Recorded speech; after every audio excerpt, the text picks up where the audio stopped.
Hello, thank you for watching this video. This video is brought to you by betaplan.co.uk, and this video is part of our Permitted Development Rights series, a bunch of short videos with the aim of giving you essential information of how to extend your home without planning permission.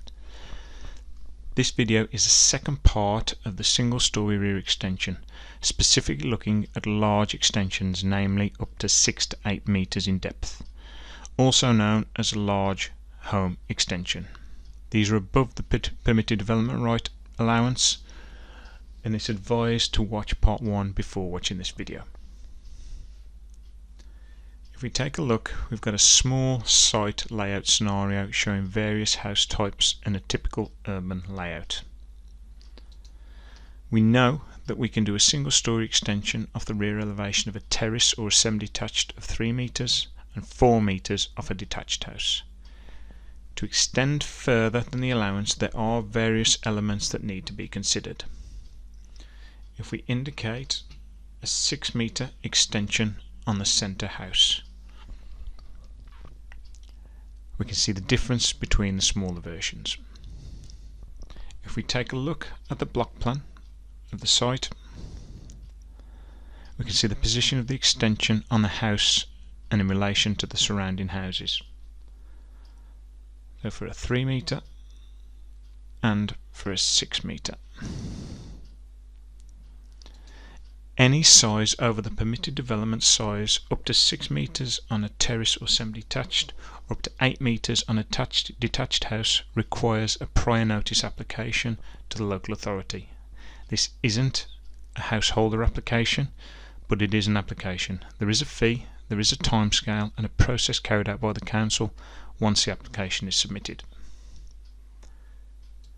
If we take a closer look at the extension, the reason I prepared a separate video for the 6 to 8 meter extension is to explain the prior notice application process.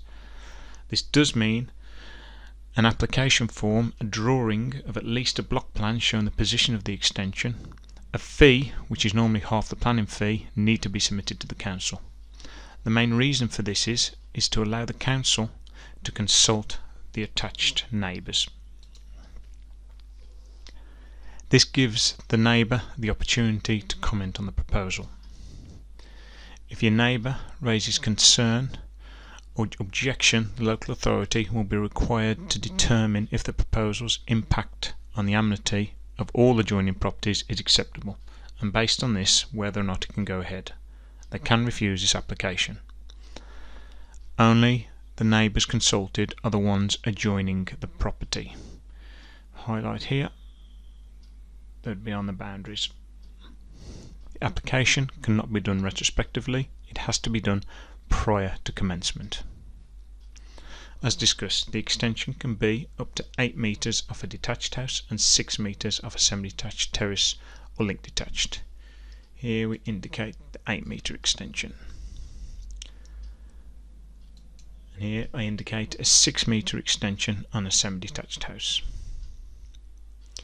If the prior notice application accepted, the extension should be built in line with the permitted development right requirements for a single story rear extension. And to recap on those, they can be up to 6 meters off a semi-detached, a terrace or a link detached, 8 meters off a detached house. It has to be the original rear elevation. In respect of the height, the eaves can be a maximum of 3 meters within 2 meters of the boundary. This is regardless of the roof style, either a flat or a pitched roof. The maximum height of a pitched roof is 4 meters, and this means the ridge cannot be higher than 4 meters. And finally, the extension cannot cover more than 50% of the curtilage, your garden space, including any other extensions or outhouses. There are some instances where the permitted development is not allowed, and that is when the rights have been removed in a designated area, in a conservation area and on a listed building. Building regulations is still required. On a construction note for these extensions, due to the width and depth, you'll more than likely have to adopt a flat or a gable roof design. A lean-to roof or a monopitch roof would struggle to achieve a decent pitch if tiled. The structure of the roof is also should be considered due to the span of the roof timbers if the internal space is open plan. Thank you for watching this video. Please subscribe or leave any comments.